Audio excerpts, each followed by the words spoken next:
The All-Star Game is right around the corner. It's taking place in Philadelphia on July 14th. So I figured it would be a good time, about a month out, to talk about what Mariners are currently trending to potentially make that All-Star Game. Now, All-Star voting is already going on right now on the MLB website. The first round of All-Star Game voting is already live and is going through June 25th at noon Eastern Time. This first round is just to pick who is going to move on to be chosen as the starter at each position. The starters vote begins on June 29th and goes through July 2nd. So there's still a couple weeks for some of these Mariners players to make a better impression for the voters to move on to the next round. And there's still a little bit less than a month for some of these Mariners players to hopefully make an impression to be the starter. And this is what we're going to go over today. Who is making the case thus far? Before we get into it, please like this video, subscribe to the channel. It helps me out a lot. And press the bell so you never miss a video. So we're going to do this in a very easy and simple way. We're going to do this in a tier list style.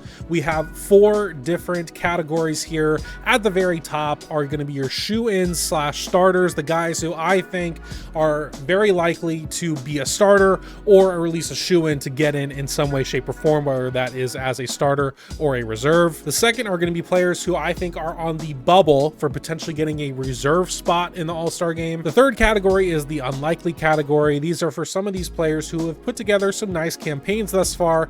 However, for various reasons, the cards feel stacked against them for getting in. And then at the very end, there's of course the no chance guys. And on the bottom, I compiled only players who have played a significant amount of time enough to be considered for this. So you're not going to see Colt Emerson on here. I just don't think he will have played enough regardless for him to get a shot. And of course, your up and down guys, we don't even need to go over that. And your guys who have been injured for a long time, such as Cal Raleigh and Matt Brash. So this currently is in alphabetical order, so we are going to go in alphabetical order, starting with Randy Arozarena.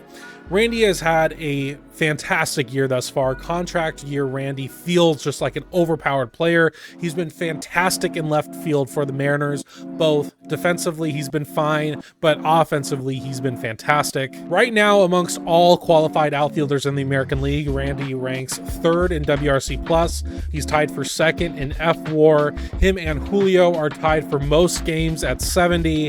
He is 6th in OPS, 1st in doubles, and 1st in stolen bases. So I think it makes it pretty clear that Randy is the biggest shoe-in of them all. I think he is definitely going to get the starter nod unless something goes insane this last month where something happens. Hopefully not. So I think Randy has the strongest case out of any Mariner right now. Next up is Edward Bizzardo, who has had a okay year. He's had his good moments. He's had some bad moments. Is certainly not anything like his 2025 campaign. Right now, Bizzardo ranks out of qualified relievers 21st in ERA, 36th in F4, and 36th in FIP. So the thing with relievers, especially with the All-Star Game, is the pitchers, although you cannot vote for them, are going to lean heavily on these starting pitchers. Relievers who make it are the upper echelon guys like Mason Miller. So Edward Bizzardo just simply does not have a case at all. So he's going to be the first one in the no chance category. Next up, we got Dominic Canzone, who is currently slated in the DH category of the All-Star voting. Now, Dominic Canzone has had a really good season. Now, he is platooned, which makes his case a lot tougher. He is not facing lefties very often, but when he has been standing in the box, he has been fantastic. He has a 147 WRC+, 9 homers. His barrel percentage is up, his K percentage is down. But the biggest problem for Dominic Canzone is that this DH class in the American League is absolutely stacked right now. Yordan Alvarez, Ben Rice, Yandy Diaz have all been having incredible years. Dominic Canzone has had a great year, just not even close to a guy like Yordan Alvarez or Yandy Diaz. So in that case, I'm going to put him as very unlikely. It's unfortunate. I would love to see Dominic Canzone in the All-Star Game, or at least as a reserve, but I just don't think he's going to get there. Next up is going to be Luis Castillo, the veteran, the highest paid player player on the Mariners. I think you know where this is going. He's in the no chance category, unfortunately. Luis Castillo, although he's been looking better as of late, he still has an ERA above 5. He's still got piggybacked with Bryce Miller. That is obviously not an all-star game quality player and starting pitcher, so pretty easy choice there. Jose A Ferrer is next, and I think this is a very interesting case to talk about. Jose A Ferrer has pretty easily been the Mariners' best bullpen arm. He's kind of been the main guy that you've been able to turn to when Andres Munoz hasn't been as consistent, with Matt Brash continually going on the IL. But unfortunately, as I said earlier, relievers have a huge hill to climb to make it to the All-Star game. Ferrer, although having great stats on the leaderboards out of qualified relievers, is 17th in ERA, 29th in FWAR, 29th in FIP, 40th in Sierra, which is skill interactive ERA. So unfortunately, I'm going to have to put him in the unlikely category. I don't think it's necessarily a no chance thing, especially if they are voting based off of lefties, maybe on who gets the nod there. But Ferrer, unfortunately, I think is very unlikely in that bunch as well. Next up is Logan Gilbert, and it brings me absolutely no joy to say this. Logan Gilbert is in the no chance category right now.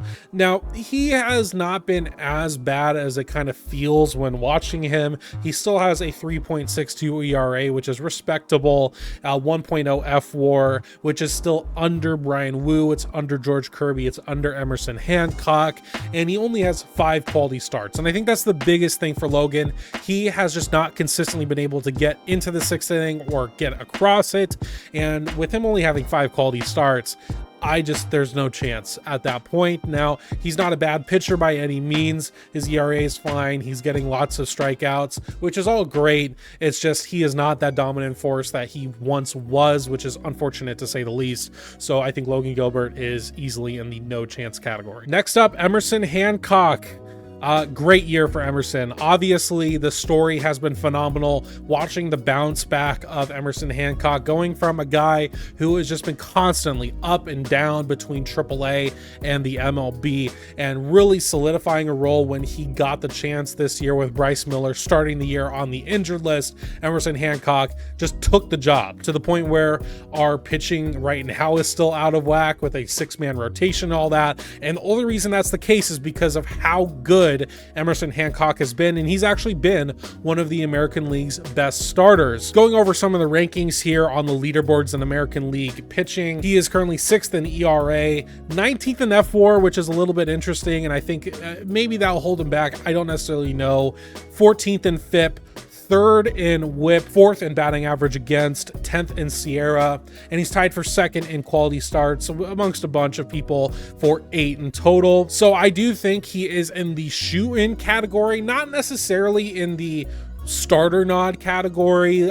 He, I think, is a shoe-in to get in general, potentially as a reserve kind of starting pitcher, a guy who's going to come in the 5th or 6th inning, whatever. But Emerson Hancock, I think, absolutely so far deserves that nod to play in Philadelphia. I think not only have his stats backed it up and the noticeable changes in his mechanics and pitch mix, there's something to point to there, that this isn't just a fluke. And I do think that the story of it does help a little bit. So I think Emerson Hancock has that going for him. Before I continue, I am doing a charity fundraiser this month for Pride Month. We are raising money for Entre Hermanos, which is a Latino-based LGBTQ+ community charity that is based in Seattle. They help with HIV and STI testing, legal immigration, legal help, and much more for the Latino LGBTQ+ community in King County. There's 3 ways that you can donate. Either you can go straight to the link in the description for our Washington Gives page, where you can just make an easy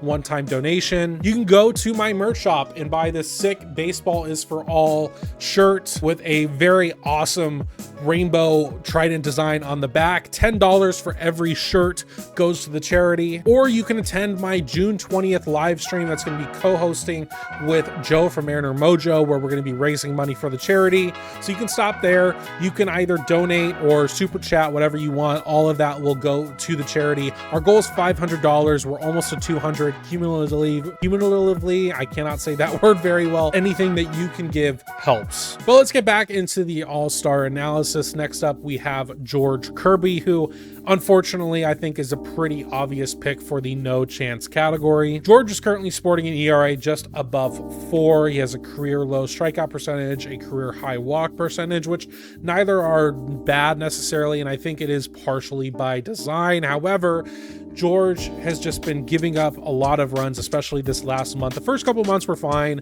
Last month or so of starts, he has just really been struggling, especially finishing his starts strong. In that 5th and 6th inning is when he's giving up a lot of contact, a lot of runs. His ERA in the 6th inning alone is north of 13. So lots of issues for George on that front. And there's just no chance that he makes this. Next up is going to be Bryce Miller, who is a very interesting case. Obviously, he was hurt for most of the year. He's only had 5 or 6 starts back now, but he has been phenomenal in those starts.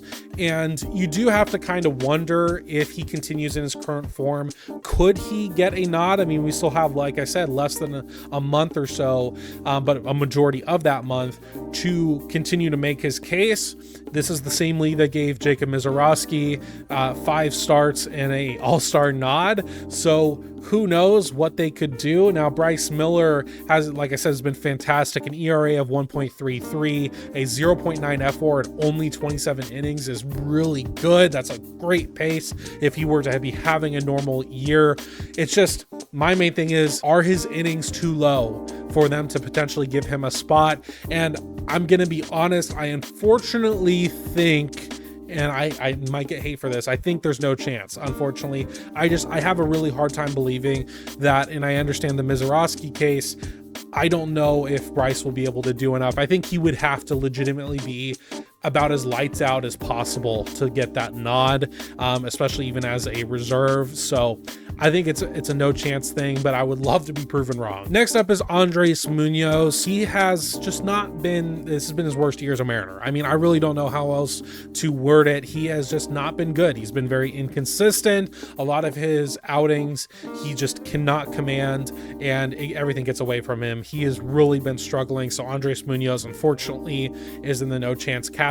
Next up is Josh Naylor, who has had a very up and down year. Obviously, the beginning of his year was really bad. Those first 60 plate appearances, he was one of the worst hitters in the league. And then he did get hot for a little while, which was really nice to see. And he's kind of back down into another valley where he's just hitting everything on the ground. He's not elevating a whole lot. He did have a huge grand slam in Baltimore, but regardless, he just hasn't been coming through in those big moments. So Josh Naylor, unfortunately, no chance, especially among this first base class. He has a OPS under 700 right now, a 99 WRC plus, which is just at league average, and his defense has been rough to say the least. Luke Raley, my guy, Luke Raley is up next. Now, he has a very interesting case, kind of similar to Bryce Miller in a way. He has been fantastic when he's been playing. If you go by the Fangraphs leaderboards for outfielders in the American League, and he's not qualified, which I think is the big minus against his case, but if you filter it to any outfielder with 150 plate appearances or more, having that be that minimal line, he is 8th in WRC plus, 19th in FWAR, 4th in homers, 11th in RBIs, 7th in OPS. So it's just, he's a platoon bat, right? And it's kind of an issue with Dominic Canzone where they're getting these limited opportunities. Luke has been getting a bit more against lefties, as Rob Refsnyder has not been picking up at all.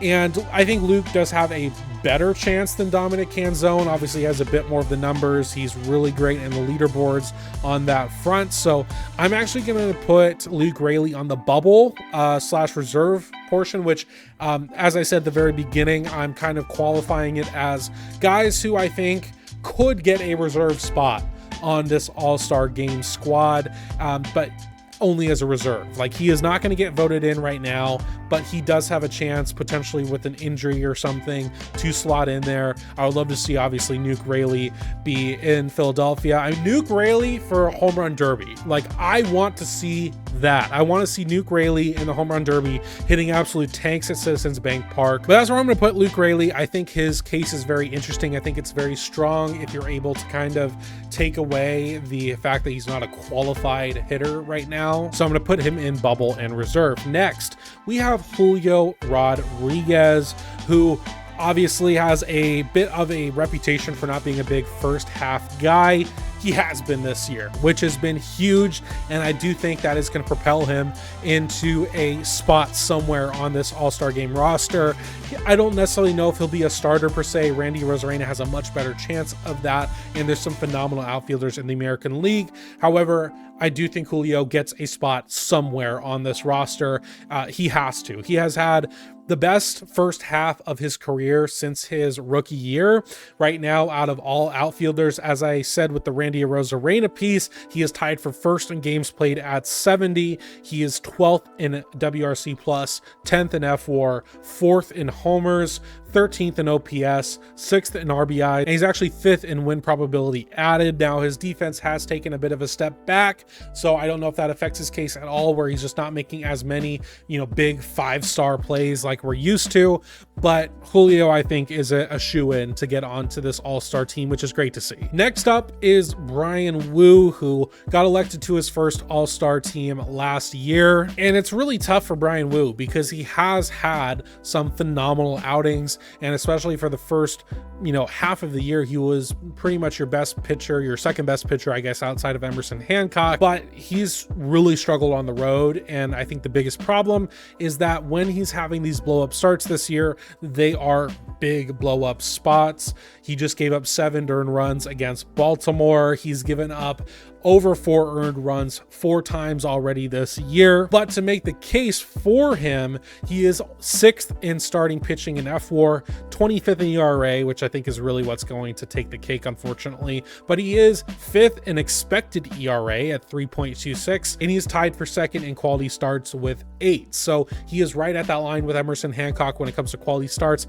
However, Emerson has not had those big blow-up starts that Bryan Woo has had, which I think makes his case stronger, obviously. And I do think Bryan Woo, because of how many blow-up starts he's had, is kind of overshadowed a little bit how good some of the good starts have been. So I might take some hate for this. Unfortunately, I'm going to put him in the unlikely category. I just think there's so many good starting pitchers in the American League. I think this is going to be really tough for Bryan Woo to get a spot here. Maybe if there's a bunch of injuries to starting pitchers, we've seen that before in all-star games where you've had 4 or 5 starting pitchers have to bow out either due to injuries or due to scheduling, all that stuff. So maybe Bryan can make it. I don't know, but I really don't think it'll happen. And lastly, we're going to talk about Cole Young, who has had his first full year with a full runway to take the second base spot on this roster, and I think he's done a great job of doing that. Out of only 7 qualified second basemen,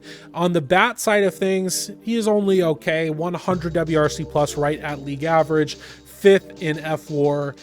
He is 2nd in RBIs and 5th in OPS. Once again, that's out of 7 qualified second basemen. However, he's placed the most innings at second base, and I think one of the biggest things that could push him over the edge has been his Gold Glove quality defense. He has been pretty much the best defensive second baseman in the American League. He's 1st in DRS by a pretty wide margin, and he's 3rd in outs above average and fielding run value. So I do think that combination of a really solid bat, for the most part, a league average bat, but he's driving in lots of runs comparative to other second basemen, and with that phenomenal defense, I do think it could take him over the edge. So I think I'm going to put Cole Young in the bubble/reserve category. He may not make it. He may miss out to Ernie Clement or Jazz Chisholm. That's very possible, but I do think Cole Young has a potentially very strong case, and I do think he is kind of on that bubble of like, he absolutely could make this all-star team, which I think would be great.